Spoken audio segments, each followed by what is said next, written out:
What's going on, my loves? I am finally going to record this tutorial of the actual template that I created from the last tutorial that was probably a little over 4 hours long, and that was without pressing.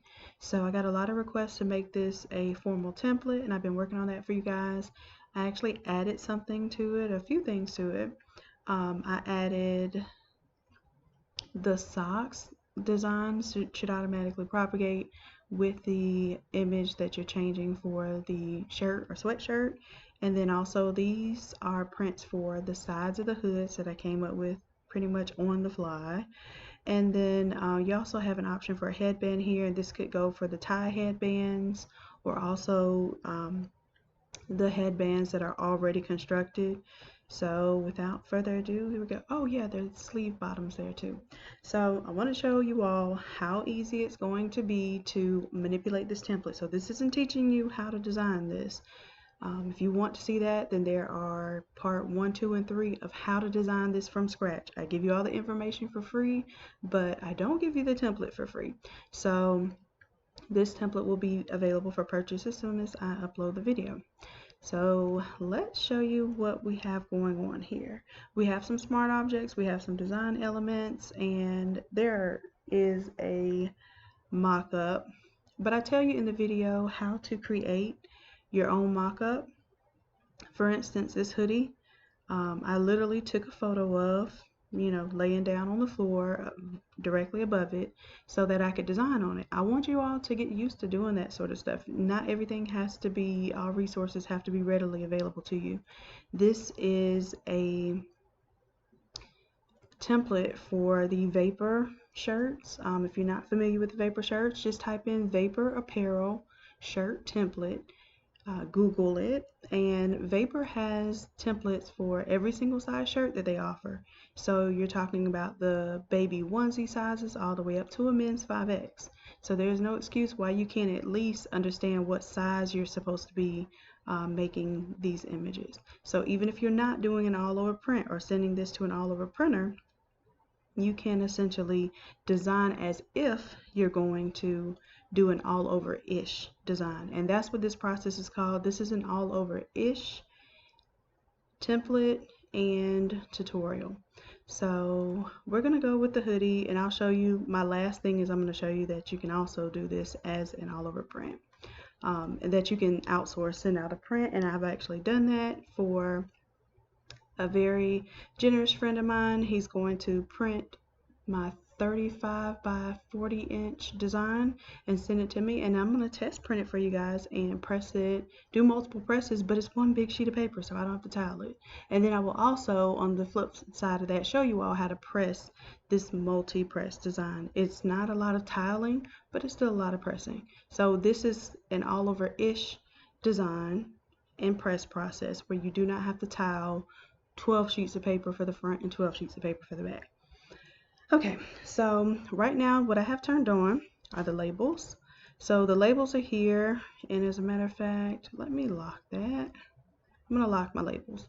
So the labels are turned on just as 13 by 19 rectangles, just to let you all know how far you can print, and if you needed to resize a little bit, you have one for each image that you're going to print. So you're going to print one just for the sleeves, one for the socks if you decide to do socks. If you decide to do the hood sides, you're going to press or print that separately.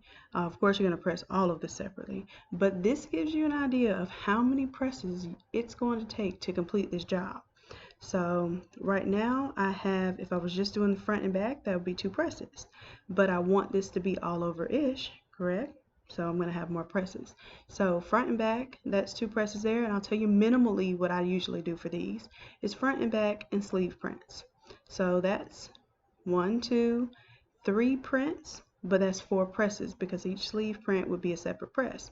So make sure you charge accordingly. Don't charge by the sheet, charge by the number of presses, because although you can fit multiple things to a sheet of paper, if you mess up one of those presses, you pretty much have to start over. So you definitely want to charge per press. All right, and then the next thing I would add if you wanted to get fancier is the bottom body, and I would do that to the front and back. So this is 2 sheets. Now this is the only thing you have to tile. And I tile this because I want it to look like a continuous print across the bottom of the shirt. So I would print 2 of these, so that's 4 additional sheets of paper. So 1, 2, 3, 4, 5, 6, 7. Now we're already at 7 sheets of paper. Definitely beats pressing 24 sheets of paper in order to do it all over. But the more we want the shirt to look filled out, the more paper we're printing, the more presses we're doing. At the last minute, of course, I decided to add some color to the sleeve bottom, and I will show you a photo of the shirt, and I'll do a whole video showing you all the steps for pressing each of these sections. But you have your sleeve bottom here. I would print 2 of those, and that just allows you to have a little bit of gradient here and here, just so that you don't have white base of the sleeves, which the sleeves tend to get a little dingy right down here. And then I have some hood side prints. So this was something I added at the last minute too, was not necessary, but you can see how all this can add up based on what you're using. So now that I've explained what these labels are, I'm going to take them off so that I can show you how we're going to change out some of these things. Well, you know what, let's leave them on until we get all our elements changed out. So one of the things that I like you all to imagine is that you don't have to go for my templates exactly. The templates are a guide. So let's say, for instance, and you can mix and match your templates. So I have my "We Want All the Smoke" design, and I'm going to grab it and drag it into here. So this might be a template that you already have. You can rock with this design. You don't have to do a brand new design. So let's do, I'm going to drag that into my editable graphics. So you'll see you have several layers here, and this is going to be for my front center image area. So I'm just going to drag it into this folder. And of course, this is the PNG that has the Innate Lab tutorial on there, but that's cool because this is just to demonstrate for you. I also have for you all the text that says, oh, those are my little juice splashes. Hold on just a second. I'm gonna turn off some of these layers so you can see. So after that's my boy in there, so you'll receive that as well, but please don't ask me how to edit it because I did a whole video showing y'all how to edit that. I think it was the one that has the color splash with the multiplayers, because I included that in that file as well. Okay, so let's just say you did want to go with straight up photos. Great. You want to do one of the designs. Awesome. I can actually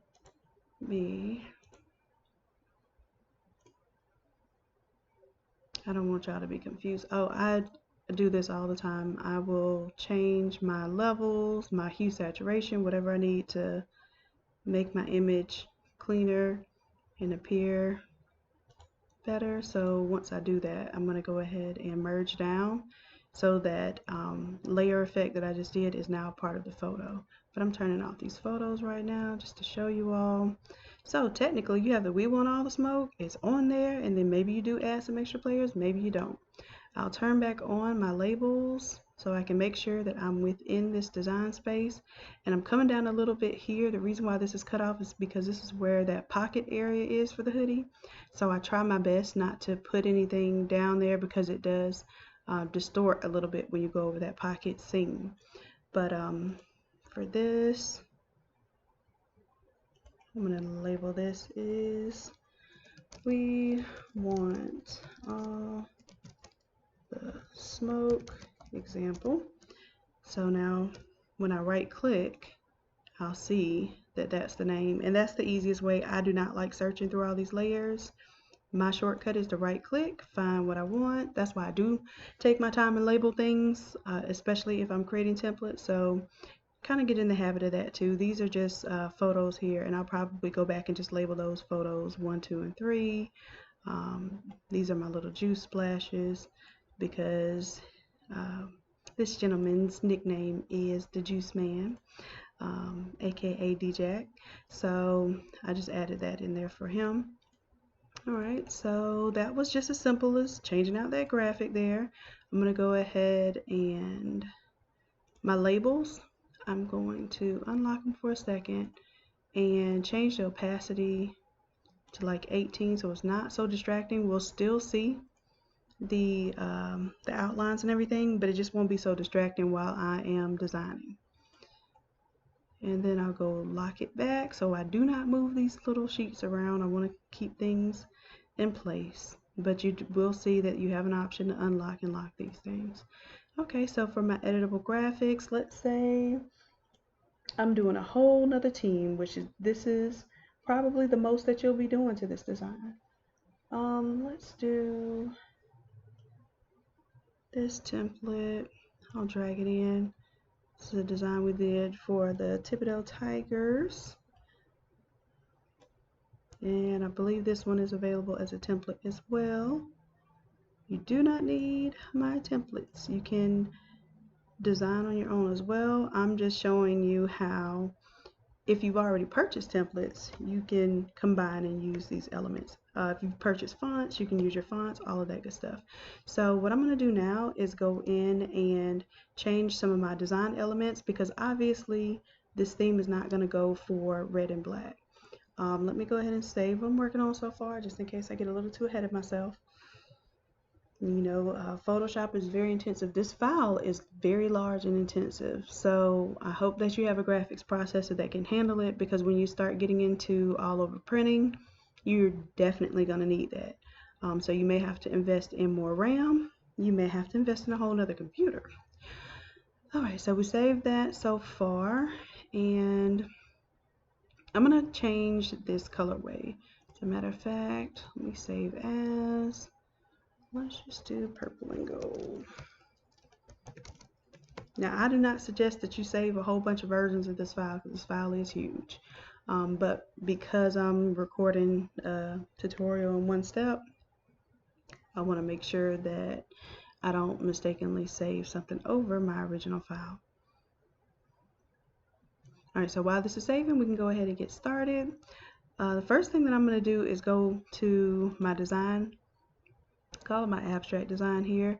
So I called this one the abstract Aurora design. If you recall watching the video from the beginning of how to design this for yourself, we're just going to double click on it because it is a smart object. Now here's the deal, I don't have anything to reference for my photo, so what I could do, now this is an extra step, definitely you do not have to do this. What is this one named? Let's name this Tigers Purple and Gold. So I'm gonna take and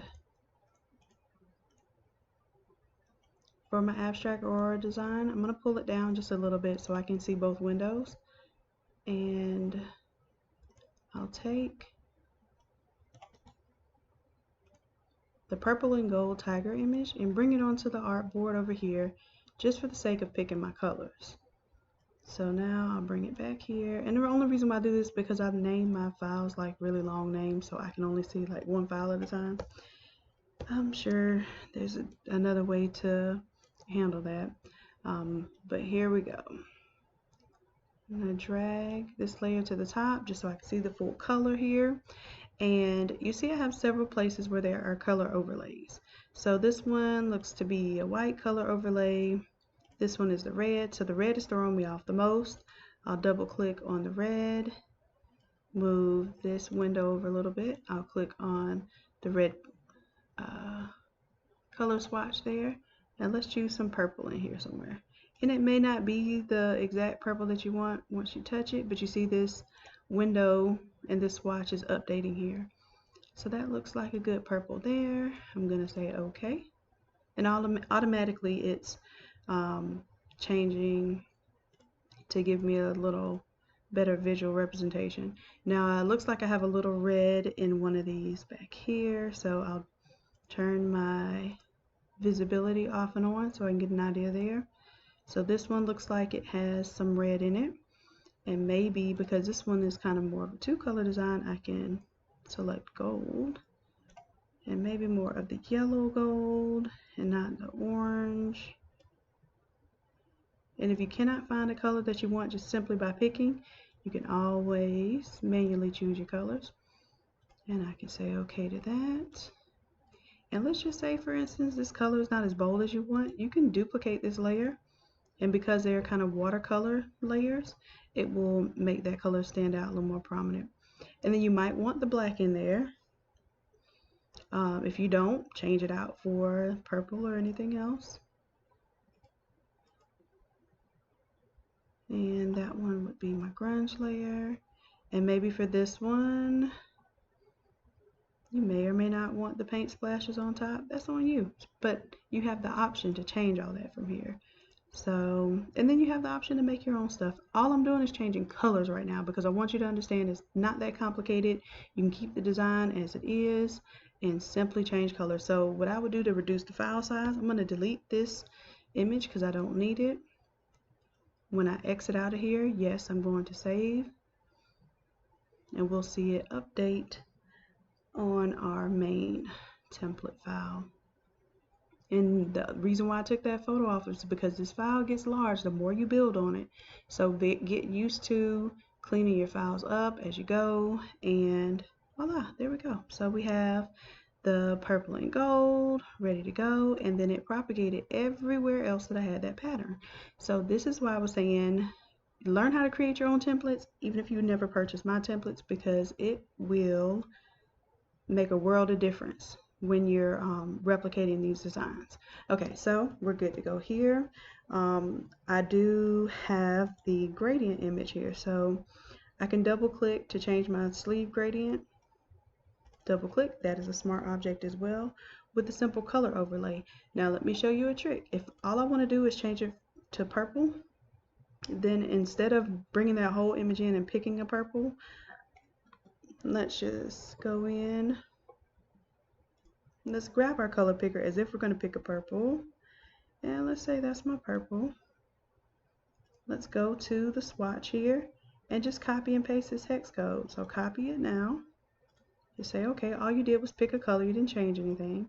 So when I go here and I do a color overlay, let's say you want to keep that red because it's a common red, you want to keep that black. Actually, black looks really good as the gradient color here too, but I want to get you all used to creating your own color. So let's do another color overlay.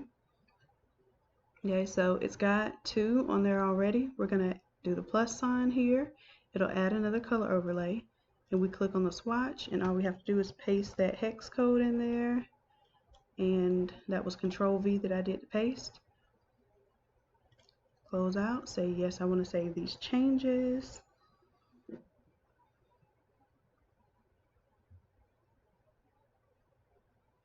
And let's zoom out to see if it updated that. And there we have it. Very simple. Let's see here. We have a mascot and a number. So that will be the next thing we will change. I see this gentleman's number is 1. So let us right click anywhere we see the number 26, and it really does not matter because it's a smart object. So let's see. This is the sock design, name, number, graphics, the number. So I can double click on the number now. And I still have my hex color saved, right? So the number, if you recall, is 1. I'll double click, type the number 1, and this might look a little different because it will be single digit instead of double digit, so we might have to modify some placement, but that's cool.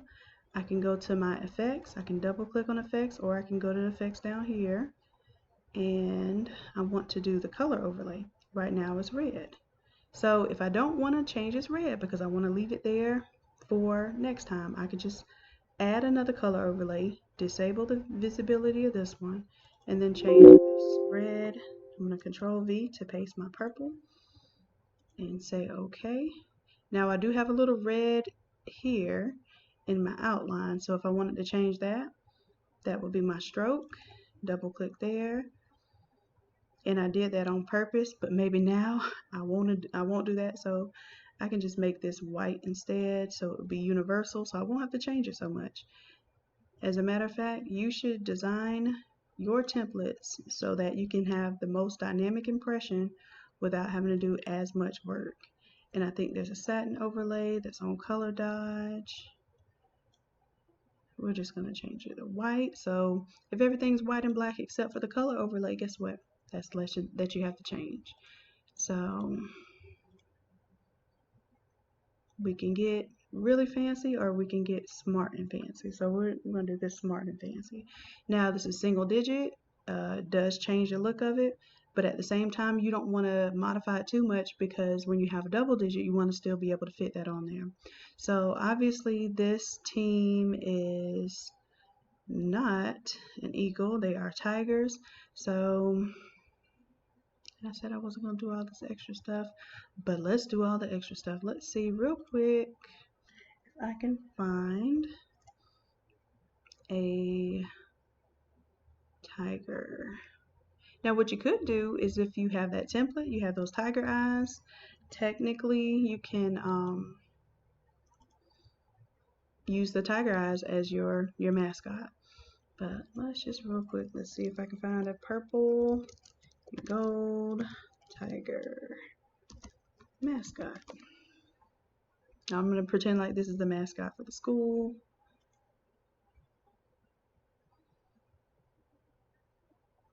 Now let's choose something that's not LSU, so they try to take down my video. Well, honestly, I'm not selling anything with the logo on it, so it's not that bad. But let's say this is their logo. Right click, save image as, and let's go ahead and save it.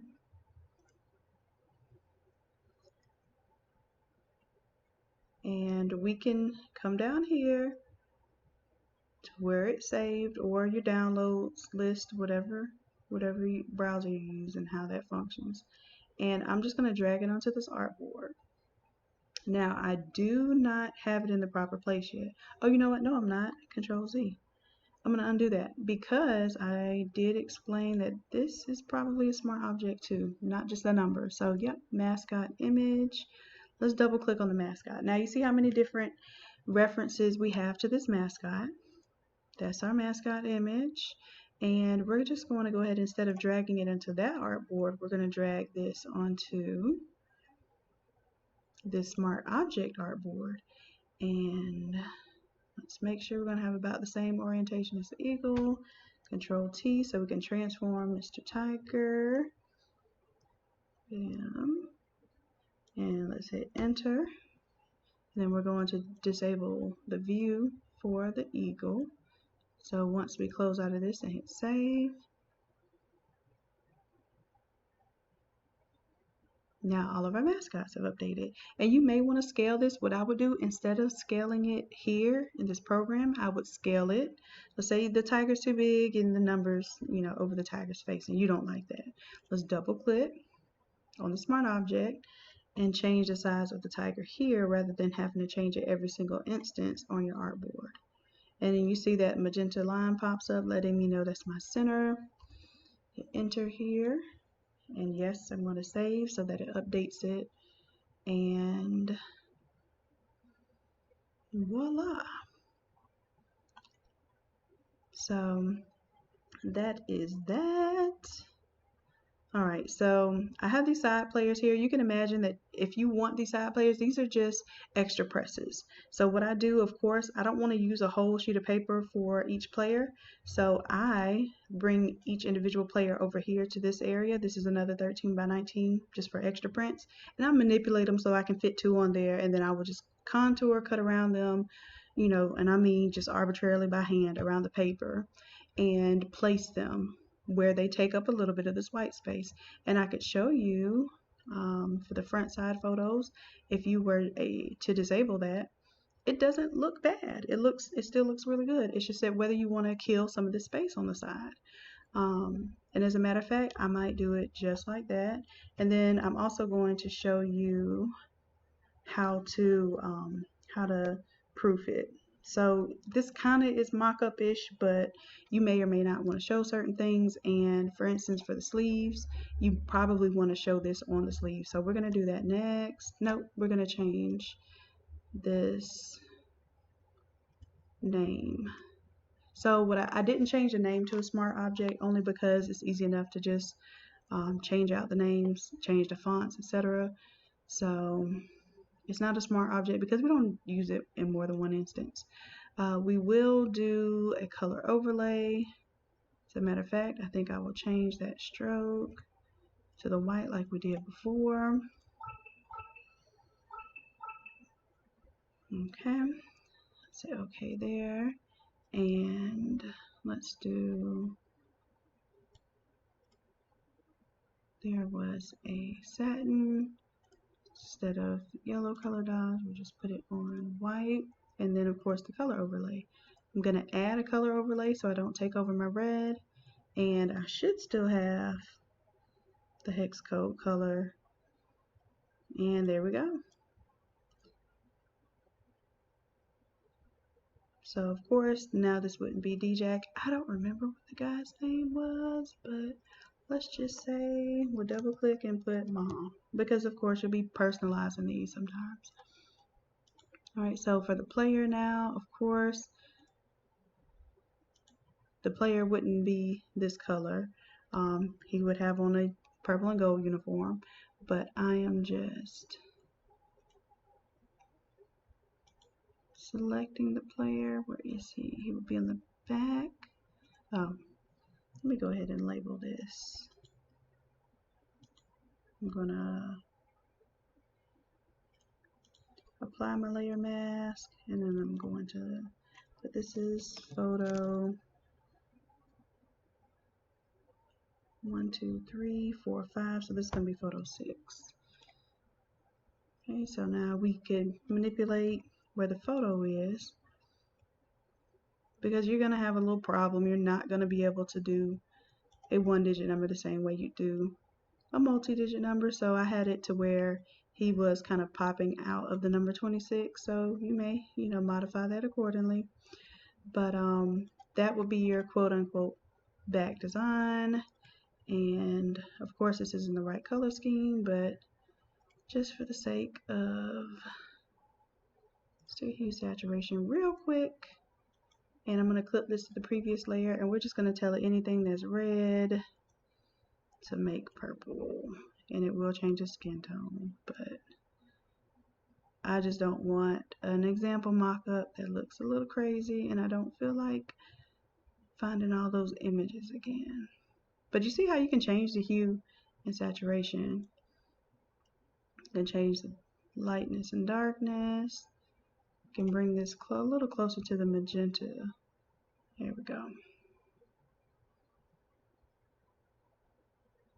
And I'm just kind of by arbitrarily changing that.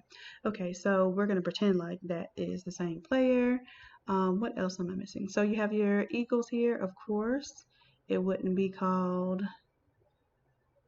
the eagles, so you would change that to tigers, hood graphics. So this would be the text here. Now this is a smart object because I have the word eagles in more than one place, so I could double click here and have eagles. So I'm going to change eagles to tigers, and I will change my effects to where I have the purple overlay. Same thing here, add a color overlay, disable the red, change this to purple. So I'm going to control V here, and I'm going to change my gradient to the white, and the satin I will change to white as well. So now we have a good clean look there. Awesome, awesome. If you want to save, you can just hit Control S to save, or go to File, Save. I'm really bold, and I click the X, and I believe that I have the intention of saving every time. But one time I was talking and I hit no to save, and I did not save my changes. So moral of the story, don't multitask. Let's see here. So what all are we missing? So we're not going to do front extras here. So we can actually disable this image here, not 17. Matter of fact, let me go ahead and label this as white back artboard background. If I can spell today. That way when I'm clicking, I know what I'm looking at. So it's my extra photos copy. So I'm just going to disable that. I'm not going to print that. Alright, so we're looking like we're almost ready to proof this. Let's see here. Anything else we need to change? And of course it's not NFC, it would be Thibodeau, so it might be THS. That might be the other change you want to make. And if so, let's go to the text 1. So it has text 1, text 2. So we'll double click here. Instead of NFC, it's going to be THS. And if you don't have the same fonts that I have, cool, just substitute your fonts. And most of the fonts that I use are either going to be free. You can go to the font or just Google the font. If they are a paid font, more than likely it's a font that I sell. And if that's the case, you can find those on innatelab.com. I'm going to go ahead. Oh, this one is opposite. Oh, because we were doing the black with the red outline. So what we're going to do, we're going to keep the black, and instead of the red, we're going to change it to white so it will stand out. And then we could leave the THS that color, or now we wanted to do a contrast color, so I'm just going to pick a yellow because I didn't grab my color picker or pick my hex number, and I'm just going off the brain. And this has some bevel of emboss effect, so it does kind of brighten it up a little bit. But let's say that's it. If you want to go back and grab your hex color, you could. You can go back to the file and grab that. So I actually think it would look better with the black instead of the white. So I'm going to go back to my stroke and let's do this.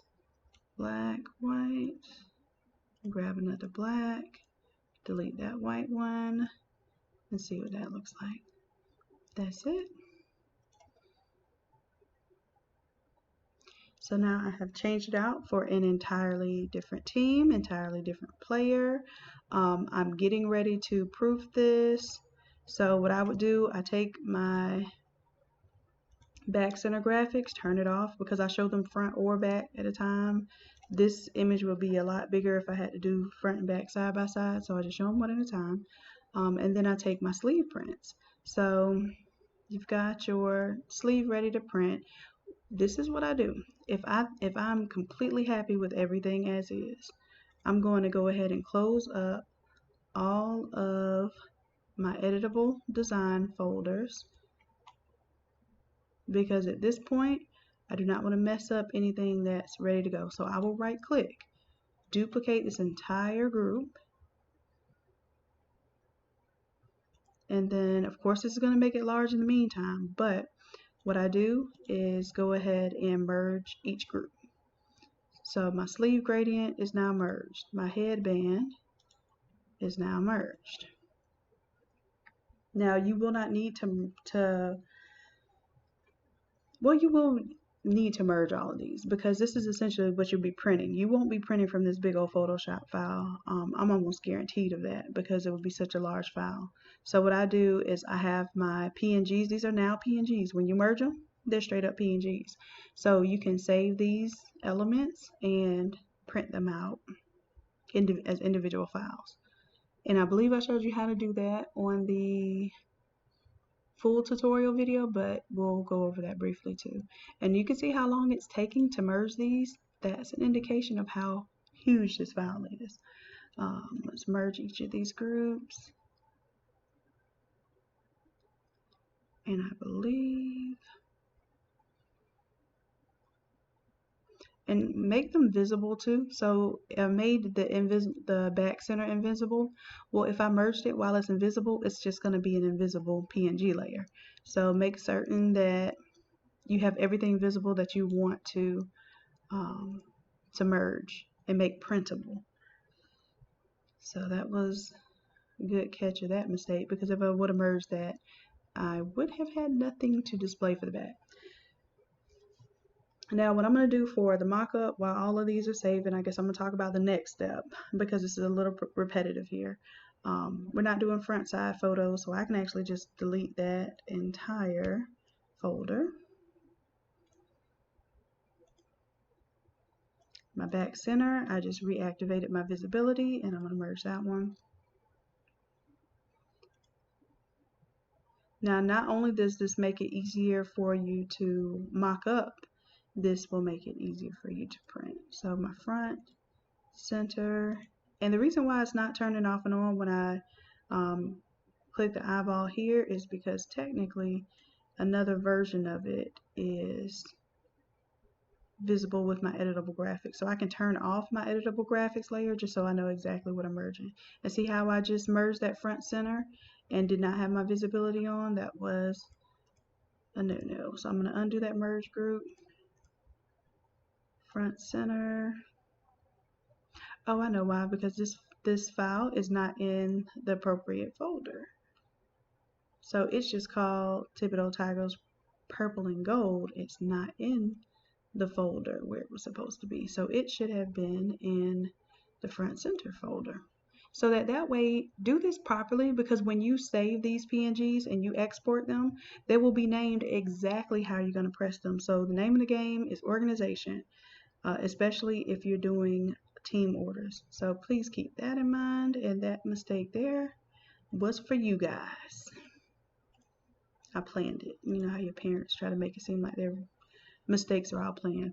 All right, so merge group, we have that available now. And then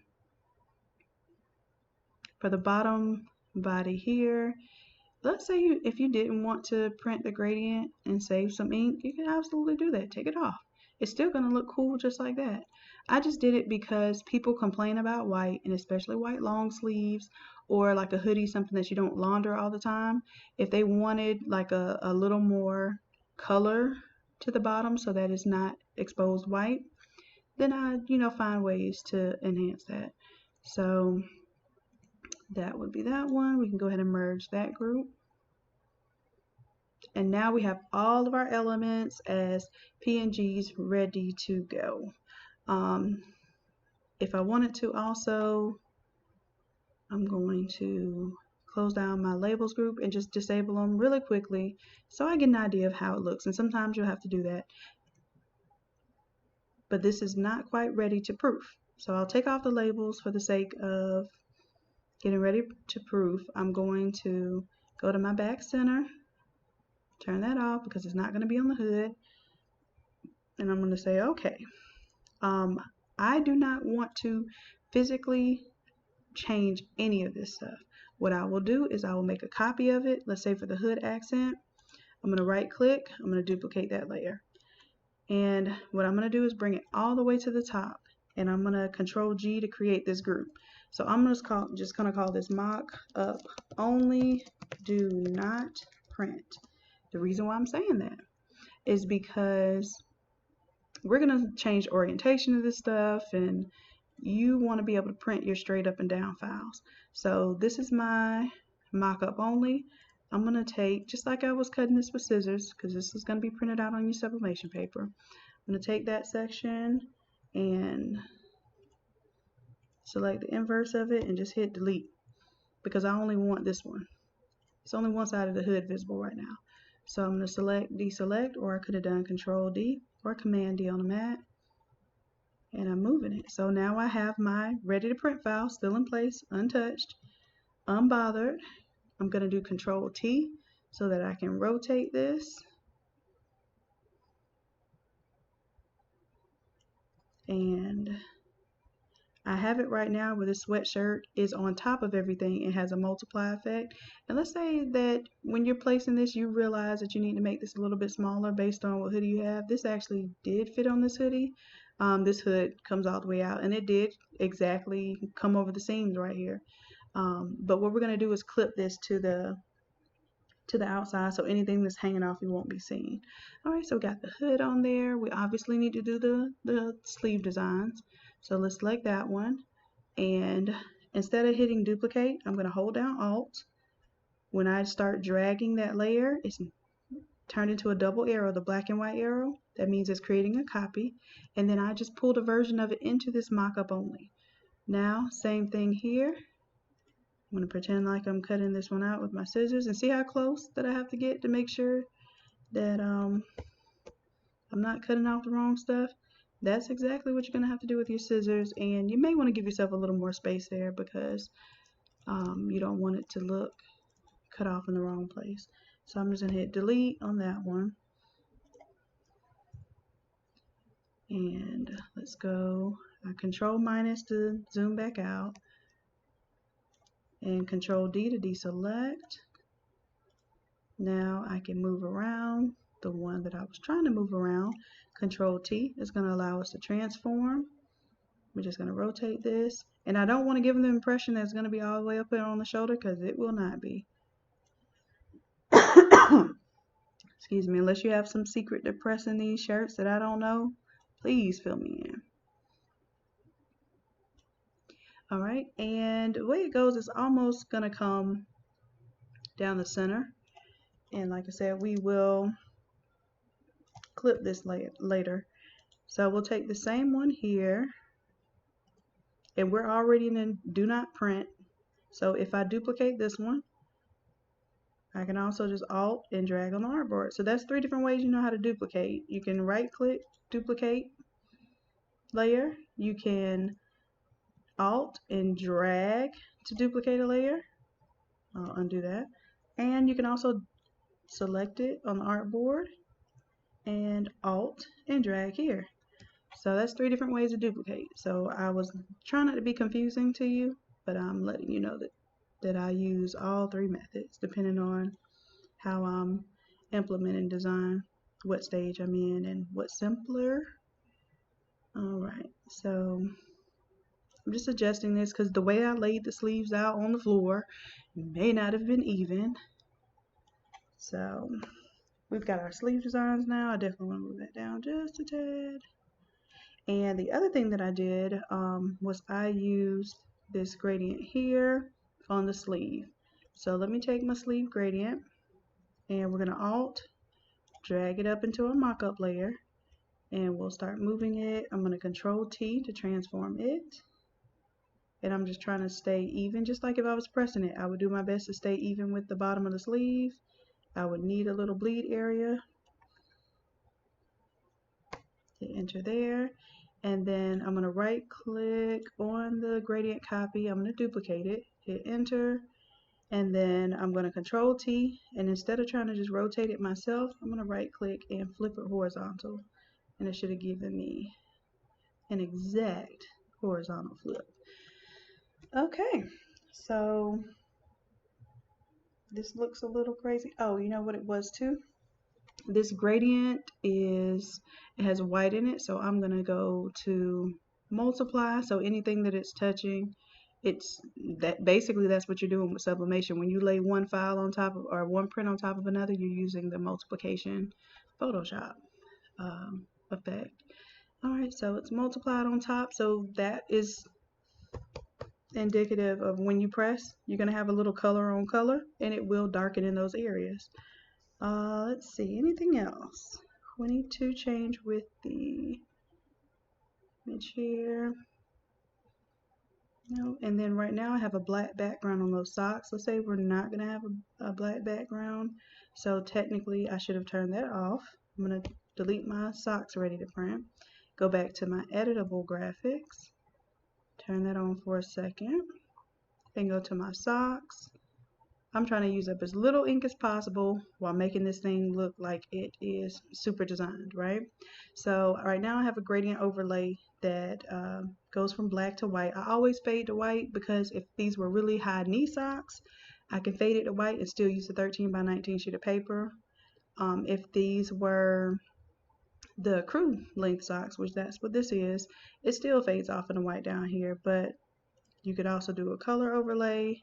You can print the whole thing's black, and then you can tile socks. You can do whatever you like. You can also use a 13-inch roll paper, so you can print the socks as long as you need to.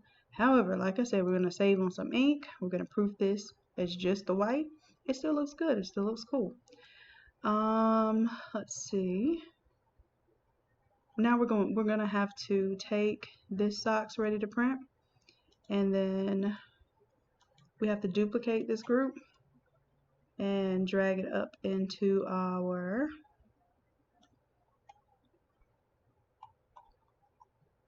PNG side of things. So we will go ahead and merge that group, and it's going to merge without the black black to white gradient in the background of the socks.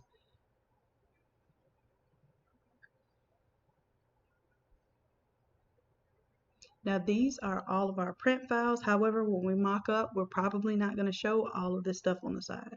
This is for your reference primarily. Excuse me. So if you want to like show off the socks, let's say they're not ordering socks or they didn't ask you about socks, you want to show off the socks, definitely put it on there. You want to show off the headbands, definitely put it on there. Speaking of headbands, let's say they want a headband, and this is the long tie one. Measure your own headband, because what I have here may not be what you have. So you have your PNG version of it here. We're going to duplicate it so we don't mess up our original. Take that copy and we're going to drag it into our mock-up only so we don't mess with it. And I don't need to change the mock-up for the socks. Oh, let me take the headband tie and let me put the blend mode on multiply so that you see the shadows, but we can still see our image underneath. So let's go to the mock-up only, do not print. That's our headband. And before I take that completely off, let me do this. I'm going to separate the headband from this gradient. And the reason why I even put this on here is because some people don't like that the ends of the headbands will be white. And if that's the case, this is just another option. The same thing with the, I'm doing Control X, Control V just to copy and paste. So I have my gradient down here, and this also, where did it go? I did Control X, Control V. Oh, I just pasted it somewhere else. Excuse me, guys. So I'm going to put that about center just so I know where that is. Now this is the rest of your paper. The reason why I put that gradient on there is because I can use about half of it.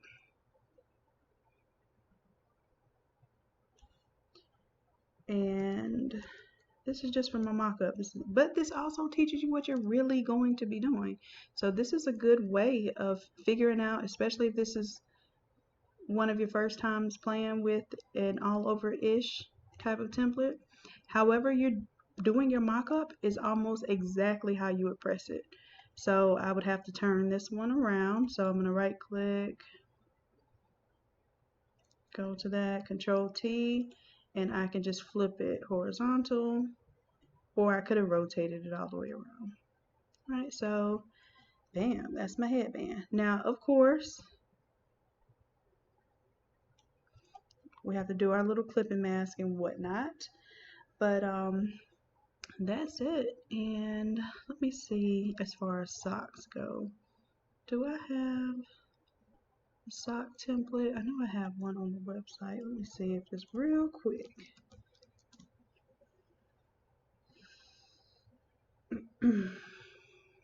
I do have a high resolution sock background somewhere, and let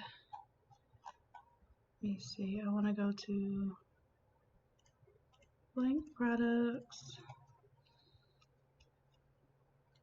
Here we go, Sublimation socks.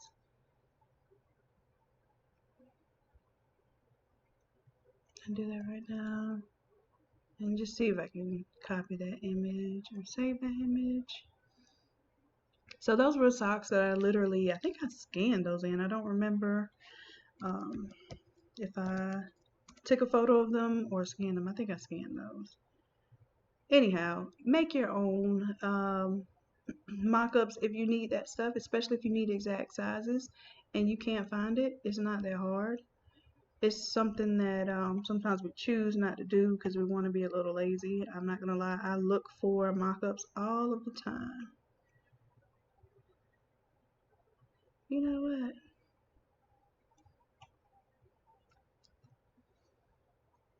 This might just be the outline itself.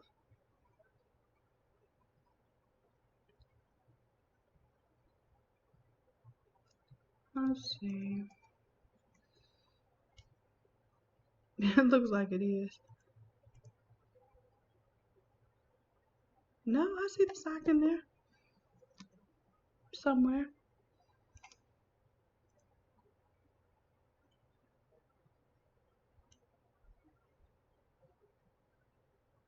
Oh, it is the outline. So the way I have this set up, alright, I'm gonna show y'all a way that you can take images off the internet, including my own. Don't know what I'm arming you with right now. So basically, the way that I have it saved is not the actual image. So you would have to dig pretty deep to find the image, but you have something on your computer called the Snipping Tool, and I just snip that real quick. Now, of course, it's going to be web resolution. It will automatically copy it to your clipboard, so I don't even have to save that. I can hit Control V, which pastes it because it was on my clipboard. And here are my socks. So what I'm going to do is, I just taught you real quick how to make your own mock-ups. So I'm going to do a multiply just so I can see. And then I'm going to delete that sock because that was not the right image I needed.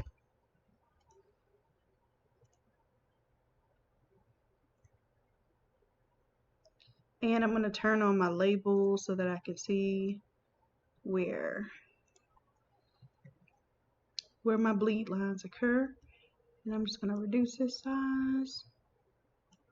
And you can see how this would actually press into a template.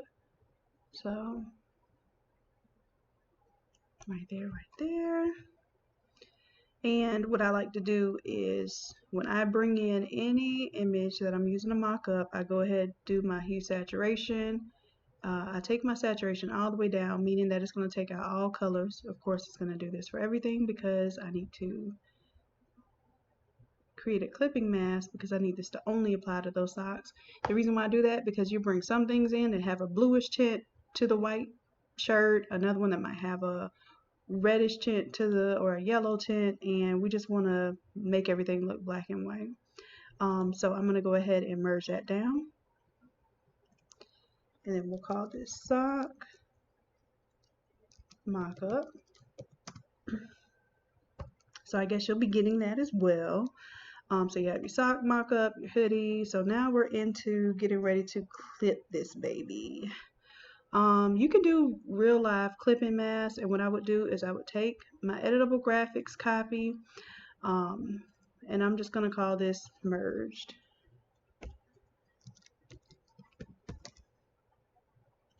Now I have my mock-ups that say do not print. I'm going to pull this outside of my editable graphics copy now because I want to turn off my editable graphics copy. And matter of fact, let me tell you, this is what you're going to print. Print these. So that's going to be a little cheat code for you. So you're going to print those. I'm going to turn off my editable graphics. I'm going to turn on my mock-up and see what I'm missing. Because basically, I'm going to pull, oh, you know what I should have done? Let's take everything here that's merged, and we're going to bring it into our mock-up only. And then that way, I'm not missing anything here.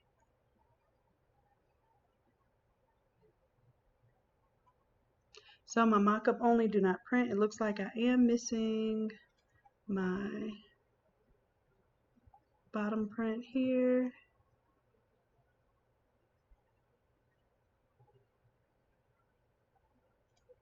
Oh, that's because I didn't bring it up in the first place. We want to make sure that we print that though. So I want to make sure that it's in my do not print, and I also want to make sure, oh, it was in my print here.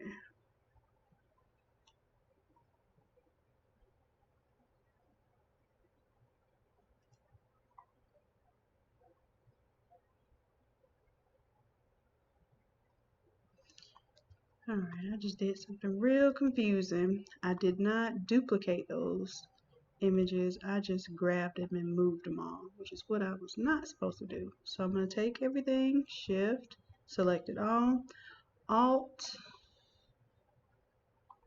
Well, it did it because it called them copies.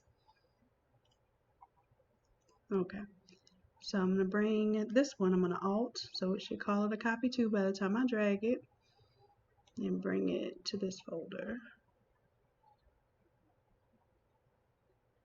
Now what I'm missing is my front and back, even though back is not visible right now. I need my front for my backup, I need my back, and I need my socks. And I'm going to alt drag that up into my mock-up. Let's turn off print. Excuse me. And let's turn off the, oops, Control Z. Let's turn off the labels. Alright, so what are we missing? Anything? Take the back, and I'm just going to disable it right now so I get my idea of what I do need to proof. Alright, so this is only for the mock-up. Essentially, the headband stuff is 1, 2, 3, 3 presses. We have the 2 sleeves, that's going to be 2 presses. At the bottom, 2 presses in the upper part of the sleeve, that's 4 presses. The hood accent is left and right, even though we're only showing 1. That's 2 more. We have the socks as an option, because we want to convince them to get those socks. And then we have our front center design, and we'll switch it out and do the back center design when we get ready to proof that back. And then we have our bottom hip design. So what I'm going to do is take the layer that has my hoodie on it, and I'm going to select all around this hoodie. Now this is just selecting the negative space, so then I want to select the inverse of that. Excuse me. Select the inverse of that because I'm going to create a new group here that is just going to be stuff that's on the hoodie. So not the headband. Basically everything but the first 3 layers here. So I'm going to group that, right? And then I'm going to create a layer mask. So add a layer mask. Oh, let me show you something. This image is not cut out real clean. So let me Control Z that. Before I create my layer mask, you saw how jagged edge that was. Let's select a mask and let's just smooth it out. It doesn't have to be perfect. This is a mock-up. Let's do a selected mask here, and this is a large file, so this may take a little bit of time, and please save as you go because this is one of those opportunities for it to crash if you don't have the appropriate RAM.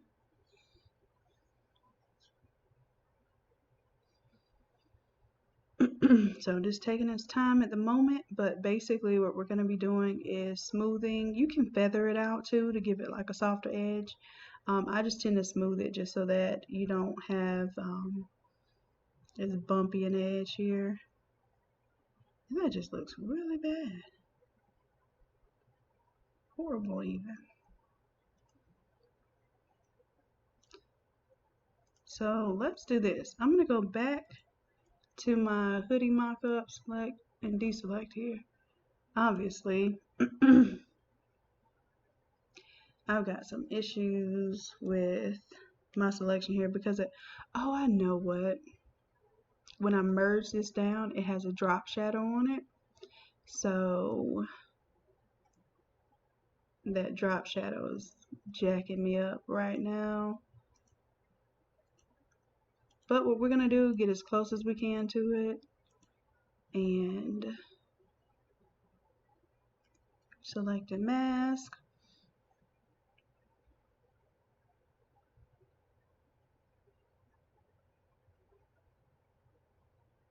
And because this is such a huge file, smoothing is not going to have that big of an effect if it's a smaller file.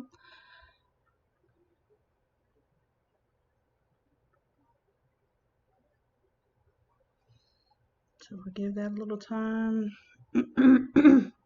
So by the time you get this, you shouldn't have to do any smoothing because you will have had the version where I have smoothed it out for you. So in this regard, let's go ahead and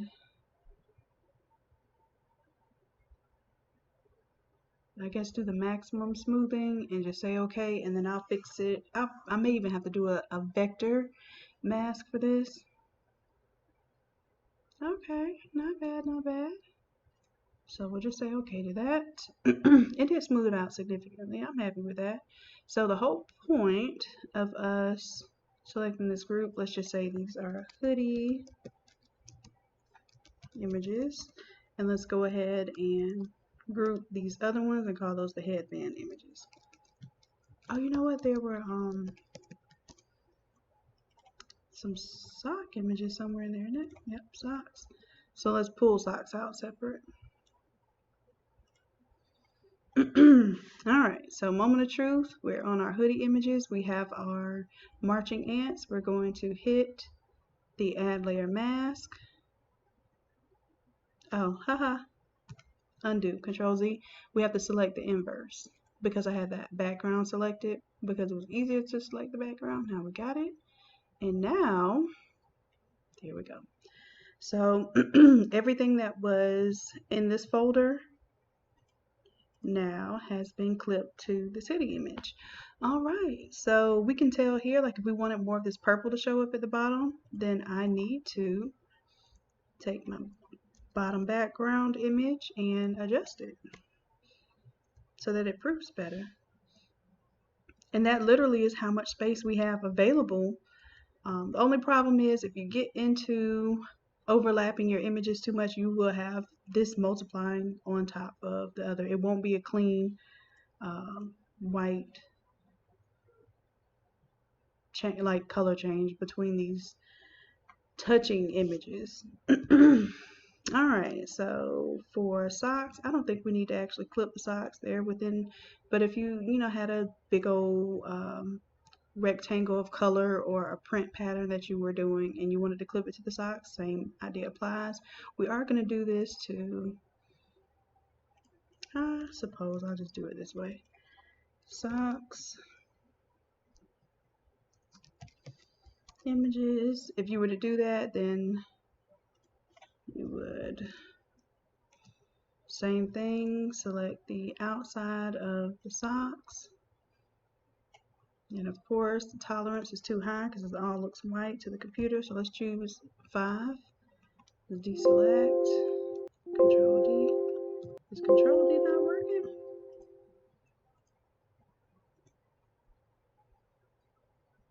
Oh, it is. Oh, I know why. I'm not actually on the sock, silly Billy. I need to be on the sock mockup layer. Control D to deselect. Now we're on the sock mockup layer. I'm going to select all of that, select the inverse of it, and for my sock images, let's create a clipping mask. So yeah, by the time you get this template, you won't have to do all this, but it is very helpful that you know how to do this because now you will know how to make your own mock-ups and stop looking for a mock-up of everything that exists. If they don't have a blue hoodie the way that you need to show it, then you create a color overlay and you make this hoodie blue. You make your own mock-ups. Let's see, headband images, same idea here. We're going to go to where the headband mock-up is, right click the outside junk. We want the inside meat, so we're going to select inverse. And trust and believe you'll be saying some of my silly isms like inside and outside meat, but I guarantee you remember what you're doing. Alright, so we got the inside meat selected. I'm going to go to my mock-up for the headband image, create a new layer mask, and we're good there. Now I could have smoothed that out a little bit, and if I wanted to do that, go to selected mask, let it take forever, and if you have it if you have the tick mark at the bottom where it saves the last settings that you did, which I frequently do that. I'll show you down here if it ever lets me. So that's your preview. It looks good. So it says remember settings. Hit that so that when you did a feather and a certain amount of smoothing for one picture and you come back and you're in the same file, you want to do it again, you won't have to remember how much you feathered it or how much you smoothed it out. But that's it. You can get fancier with your markups by putting an image in the background. I'm not going to do all that because this file is already going to be huge enough, but you can also take this background, do a gradient effect, you can put a photo, whatever you like. Oh yeah, you know what? Then you have to do a clip and mask for this because I have this on multiply. So feel free to do all that if you want to. But I'm not going to show you in this tutorial because I want you to focus more or less on this interchanging your graphics, because this is what you all seem to have the biggest and hardest time with. And while I'm here, let me go ahead and clean up this background from these socks. I'll do my select and mask so I make sure I have good clean lines. And I already know it's going to look good, so I just hit OK. Wasn't going to wait on it. Oh, I lied. What just happened?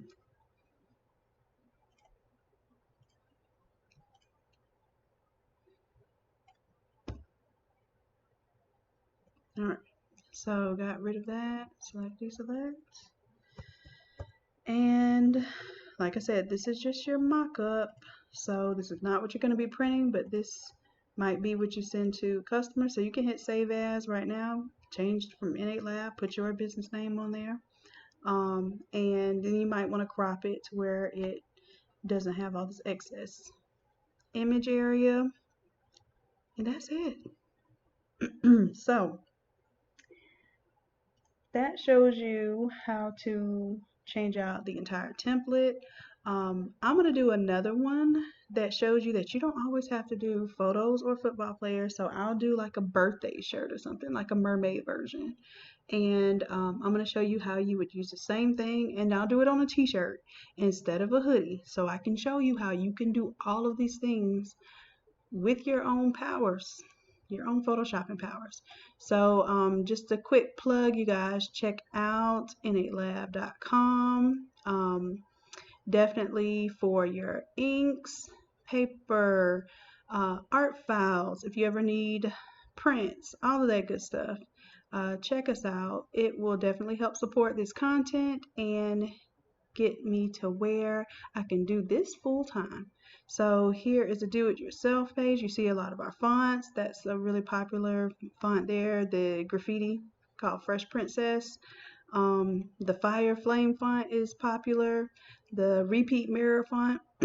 And most of these fonts come with a free Photoshop template. So I think the Thank Me comes with one with a paint splash background. The Fresh one comes with the airbrush look template. So typically with my fonts, you're going to get something to use them in, so that I want you guys to put these to work as soon as you purchase them. So, and then this is Photoshop templates. You can design your own template, and I want to show you guys this real quick. It's not going to make a template right here and there, and you know, if I could do it that easy, I would. What happens is you can add a design. I have some that, of course, I've done tutorials on, but let's say, for instance, you want to do a sports photo version that I do not have a template for.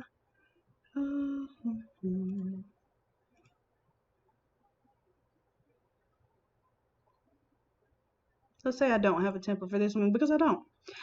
If you wanted this because you want to do a senior shirt with the same type of effects and elements, then just select that design. If I don't have it as a Photoshop template, guess what? I do have it as a Photoshop file, but I will turn it into a template for you. And then most times I try to record a video with that too, because it helps other people and it could sell again. So if you were to submit this and buy this right now, yes, it would be a $20 file. If it's not up on my YouTube channel, that means a template does not exist for it yet. So it does take me about 48 I'll say 2 to 3 business days to turn it into a template for you, because I just don't want to give you my Photoshop file and you not know how to maneuver it. So when I create a template for it, I'm actually very aware of how someone else will look at it and use it. So I rename things, I create a video for it.